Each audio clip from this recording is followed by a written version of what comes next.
आपको एक्जिमा क्यों हुआ? आपको ही क्यों और अभी क्यों? और इससे पहले कि आप कहें कि ये जेनेटिक्स है, आपके पास आज भी वही जीन है जो आपके बचपन में थे, लेकिन तब आप इतने बीमार नहीं थे। इस वीडियो में मैं आपको बिल्कुल बताऊंगा कि एक्जिमा डर्मेटाइटिस के कुछ जीन कैसे सक्रिय हो जाते हैं, इसे होने से कैसे रोका जाए और सूजन को जल्दी कैसे पलटा जाए। मैं कुछ वैज्ञानिक शोध की समीक्षा करूंगा और विस्तार से बताऊंगा कि मेरे कुछ मरीजों ने एक्जिमा के मूल कारणों को कैसे पहचाना और लक्षणों को कैसे दूर किया। नमस्ते सभी को, मैं डॉक्टर चानो दसारी हूं। मैं अपने क्लाइंट्स को माइंड गट इम्यूनिटी मेथड का उपयोग करके उनकी इम्यून, सूजन और पाचन संबंधी समस्याओं को हल करने में मदद करता हूं। इस क्लिनिकल अप्रोच ने हजारों मरीजों को उनके लक्षणों से छुटकारा दिलाया है, कुछ को तो सिर्फ 6 हफ्तों में ही, वो भी बिना किसी जटिल या महंगे इलाज के। यह सामग्री मेरी माइंड गट इम्यूनिटी अकादमी से ली गई है, जहां आप जैसे लोग हमेशा के लिए अपने एक्जिमा के लक्षणों को हराना सीखते हैं, भले ही डायग्नोसिस स्पष्ट न हो। इस छोटे से वीडियो में मैं आपको दिखाऊंगा कि जब आपके पास एक्जिमा जैसी सूजन संबंधी बीमारी हो, तो उसके मूल कारणों की पहचान कैसे करें। मैं आपको बताऊंगा कि कौन सी चीजें बुरे जीन को सक्रिय करती हैं, इसे अपने अंदर होने से कैसे रोकें और वास्तव में क्या काम करता है। इसके अलावा उपयोगी टिप्स दूंगा कि एक्जिमा की सूजन के लिए अपनी योजना बनाते समय किन 5 क्षेत्रों पर ध्यान देना चाहिए। अब आगे बढ़ने से पहले लाइक और सब्सक्राइब करना न भूलें और नोटिफिकेशन बेल दबाएं ताकि आप हमेशा अपडेट रहें। ये वीडियो हर उस व्यक्ति के लिए जरूरी है जिसे एक्जिमा डर्मेटाइटिस है और जो अपने लक्षणों को हमेशा के लिए ठीक करना चाहता है। और यह वाकई में बहुत मददगार जानकारी है जो शायद आपको कहीं और नहीं मिलेगी। अब एक्जिमा डर्मेटाइटिस के मूल कारणों की बात करें तो जो सबसे बड़ी गलती मैं लोगों में देखता हूं, वह यह है कि वे मान लेते हैं कि खराब जीन उनके एक्जिमा डर्मेटाइटिस का कारण है। आप सोच रहे होंगे, अगर जीन ही समस्या है तो मुझे ये दिक्कतें पहले क्यों नहीं हुई। मैं बताना चाहता हूं कि आम तौर पर लोगों के पास ऐसे जीन होते हैं जो इम्यून रिएक्शन ट्रिगर करते हैं। ये immune reaction histamine, auto antibodies या बीटी लिम्फोसाइट्स, श्वेत रक्त कोशिकाएं से आ सकते हैं। ये सभी मिलकर प्रतिक्रिया को मजबूत बना सकते हैं, यानी आपकी कोशिकाओं पर हमला कर सकती हैं। इम्यून सिस्टम समय के साथ ट्रिगर होता है, जिससे सूजन के जरिए धीरे धीरे नुकसान होता है, और असल में सूजन के कारण यह जानना बहुत मुश्किल हो जाता है कि लक्षण कब शुरू हुए या एक्जिमा डर्मेटाइटिस असल में कब विकसित हुआ। अब आपको यह जानकर हैरानी नहीं होनी चाहिए, क्योंकि आपके इम्यून सिस्टम का लगभग 70% से 80% हिस्सा आपकी आंतों में होता है। तो जब आपको एक्जिमा सूजन संबंधी बीमारी होती है, तो आप मान सकते हैं कि आपकी आंत या शरीर के किसी और हिस्से में कुछ गड़बड़ हो सकती है। आप उन अन्य कारकों पर भी विचार कर सकते हैं जो सूजन को सक्रिय करते हैं। तो इससे पहले कि हम आगे बढ़े, अगर आप एक्जिमा डर्मेटाइटिस के लिए सही समाधान ढूंढने और जल्दी परिणाम पाने के लिए गंभीर हैं, तो नीचे दिए गए लिंक पर एक फ्री ट्रेनिंग के लिए साइन अप करना न भूलें, जिसमें मैं आपको वे खास रणनीतियां बताऊंगा जिन्होंने मेरे क्लाइंट्स को 6 हफ्तों में एक्जिमा से स्वास्थ्य हासिल करने में मदद की है। आप इस वीडियो के नीचे दिए गए लिंक पर जाकर ट्रेनिंग एक्सेस कर सकते हैं, और मुझे पता है कि यह आपके लिए बहुत फायदेमंद होगी। यह लिंक आपको एक ऐसे पेज पर ले जाएगा जहां आप शुरुआत करने के लिए अपना ईमेल डालते हैं। इसमें आपको वह सब कुछ मिलेगा जो जानना जरूरी है, जिसमें एक free step by step guide भी शामिल है जिसमें खास सिफारिशें दी गई है और ढेरों मददगार केस स्टडीज हैं उन लोगों की जो आपकी ही तरह हैं और जिन्होंने अपनी स्थिति को हमेशा के लिए पलट दिया है और अब स्वस्थ हैं। और ये वही लोग हैं जो आपकी तरह एक्जिमा से जूझ रहे थे, जो आप कह सकते हैं कि वे बीमारी से मुक्त हैं और पहले से कहीं बेहतर महसूस कर रही हैं। इसके साथ आपको एक पूरा एक्शन प्लान भी मिलेगा, जिससे आप खुद घर पर ही यह सब कर सकते हैं। पेज पर ईमेल डालें, शुरुआत करें। इसे जरूर देखें। अब यह वीडियो देखें जिसमें एक्जिमा के असली कारण और किन बातों का ध्यान रखना चाहिए यह समझाया गया है। मैंने इस सेक्शन को कोर्स में शामिल करने पर काफी सोचा, क्योंकि यह संदेश से ध्यान भटका सकता है कि खराब जीन होने पर भी आप माइंड गट इम्यूनिटी मेथड से उन्हें पार कर सकते हैं। यह सब कहते हुए मैंने तय किया कि आपको जेनेटिक्स रिसर्च का कुछ संदर्भ देना शायद फायदेमंद रहेगा। तो 1990 के दशक में, जब हमारे पास पूरी जेनेटिक सीक्वेंसिंग नहीं थी, वैज्ञानिक एमएस में शामिल कुछ ही जीन पहचान सकते थे। अब जब हम पूरा जीनोम सीक्वेंस कर सकते हैं, तो हमारे पास जीनोम वाइड एसोसिएशन सर्वे हैं, जो एक ही बीमारी वाले बहुत से लोगों के समूह को लेकर देखते हैं कि उनमें कौन से म्यूटेशन हैं जो सामान्य आबादी से अलग है। यहाँ इसका एक चित्र है कि यह कैसा दिखता है। यह आपको समझ में नहीं आ रहा है, चिंता मत कीजिए। यहाँ हर बिंदु एक जीन क्लस्टर को दर्शाता है जिसमें एक विशेष जीन वेरिएशन होता है। जब भी किसी बीमारी के लिए जीन वेरिएशन होते हैं, ये बिंदु इन पंक्तियों में जमा होने लगते हैं। पता चला है कि मल्टीपल स्क्लेरोसिस से कई दर्जन जीन जुड़े हुए हैं।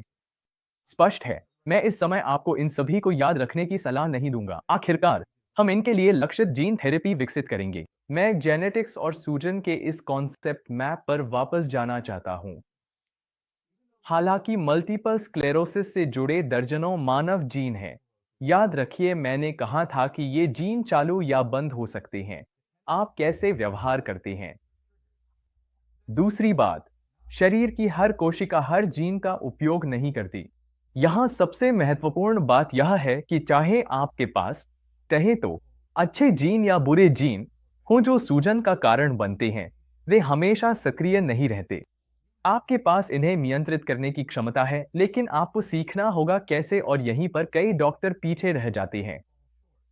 वे आपको यह नहीं बताते कि कैसे। वे इतनी जल्दी जेनेटिक्स को दोष देकर दवा लिख देते हैं कि वे एक पल के लिए भी यह नहीं सोचते कि शायद कोई तरीका है जिससे यह नियंत्रित किया जा सके कि कोई जीन चालू हो या बंद। ठीक है, अब यह बताने का अच्छा समय है कि अब तक हम इंसानी जीन के बारे में बात कर रहे थे जिन्हें चालू या बंद किया जा सकता है। लेकिन याद रखिए कि हमारा शरीर अरबों सूक्ष्मजीवों का भी घर है। इन सूक्ष्मजीवों के पास अपनी खुद की डीएनए की श्रृंखलाएं होती हैं, जो सूजन पैदा करने वाले मेटाबोलाइट्स बना सकती हैं। इनमें से कुछ सूक्ष्मजीव हमारी मदद करते हैं, लेकिन कुछ हमें नुकसान भी पहुंचाते हैं, और सही संतुलन ही वह है जिसकी हमें तलाश है। यकीन मानिए या नहीं, अगर हम अपने शरीर में मौजूद सभी जीन का कुल योग ले, तो केवल 1% ही वास्तव में मानव है। बाकी 99% बैक्टीरिया अन्य सूक्ष्मजीवों से आते हैं जो हमारी आंतोविश्वास नलियों में रहते हैं। जो लोग जेनेटिक्स को दोष देना पसंद करते हैं, हो सकता है आपकी जेनेटिक्स उतनी खराब ना हो। आपकी जेनेटिक्स बिल्कुल ठीक हो सकती है। हो सकता है आपके शरीर में सिर्फ बैक्टीरिया का असंतुलन हो और वही आपके लिए बड़ी समस्या पैदा कर रहा हो। तो जाहिर है आंतों का स्वास्थ्य चर्चा में है। वेलनेस सर्कल्स में जोर दिया जा रहा है क्योंकि आंतें ही इम्यून सिस्टम का मुख्य द्वार हैं। सोचिए, अगर आप अपने शरीर में 99% से ज्यादा जेनेटिक विविधता को अपने पक्ष में नियंत्रित कर सकते हैं, तो आपको कितनी बड़ी बढ़त मिल सकती है। मेरे पास ऐसे क्लाइंट्स हैं जिन्होंने कहा है कि उन्होंने अपनी जिंदगी में स्वस्थ महसूस नहीं किया, सिर्फ कुछ हफ्तों तक मेरे साथ काम करने के बाद। तो यह हासिल किया जा सकता है, और इसके लिए कुछ बहुत मुश्किल या जटिल करने की जरूरत नहीं है। जीनोम सर्वे के अनुसार मल्टीपल स्क्लेरोसिस से जुड़ी दर्जनों जीनें हैं, लेकिन हमें सिर्फ यह देखना है कि उन्हें ट्रिगर क्या करता है। और ये ट्रिगर हैं डाइट, पाचन, नींद, तनाव और व्यायाम, यानी ये 5 सबसे बड़े कारण हैं। याद है मैंने शुरुआत में इनका जिक्र किया था। इन पर्यावरणीय ट्रिगर्स को सामूहिक रूप से एपिजेनेटिक्स कहा जाता है। एपी उपसर्ग का अर्थ है ऊंचा स्थान, क्योंकि एपिजेनेटिक्स जीनेटिक्स को नियंत्रित करता है।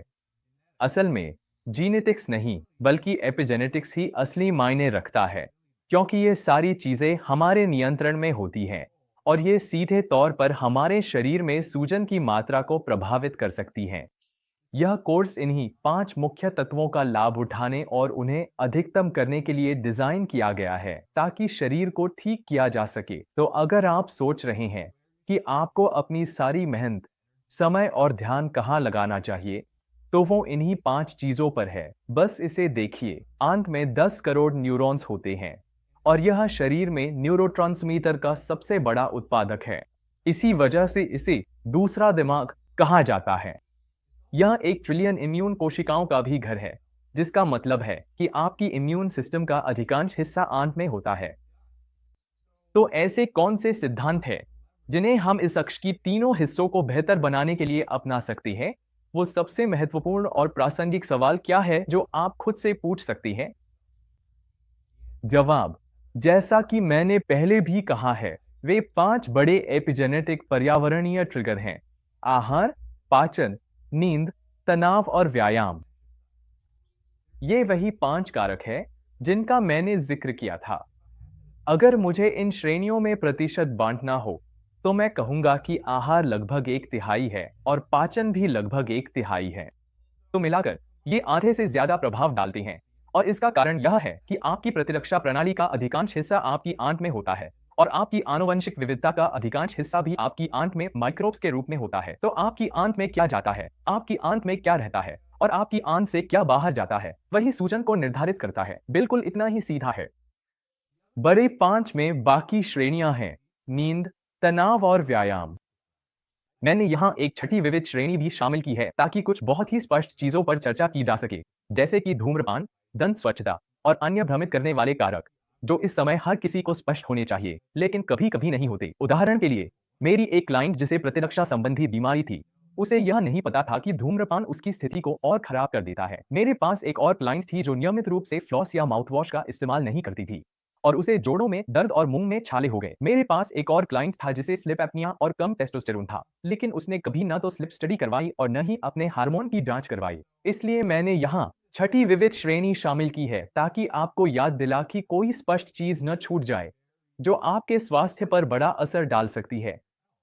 अब मैं क्योंकि अगर आपको तनाव है तो बहाने मत बनाइए। तनाव नुकसान नहीं करता, इसके प्रभाव सीमित रहते हैं। लेकिन अगर तनाव खराब खाने या गलत सोने की वजह बने, तो यह इम्यून सिस्टम की गड़बड़ी और सूजन का कारण बन सकता है। इसलिए तनाव को खुद पर हावी मत होने दीजिए। यह इस प्रक्रिया का छोटा हिस्सा है और आपको माइंड गट इम्यूनिटी मेथड में महारत हासिल करने के लिए इन 5 सिद्धांतों के प्रति पूरी तरह समर्पित होगा। अनुशासित और सकारात्मक दृष्टिकोण आपको बीमारी पर काबू पाने में मदद करेगा। अब मैं जानना चाहता हूं, इन 5 ट्रिगर्स में से आपके लिए सबसे महत्वपूर्ण कौन सा है? नीचे कमेंट्स में मुझे जरूर बताएं। अगर आपको यह वीडियो पसंद आया हो तो इसे अपने प्रियजनों के साथ शेयर करके मेरे चैनल को सपोर्ट करें और एक्जिमा पर और भी उपयोगी टिप्स के लिए सब्सक्राइब करना न भूलें। यह थे डॉक्टर चानू दसारी, माइंड गट इम्यूनिटी क्लिनिक के साथ, और अगली बार फिर मिलेंगे।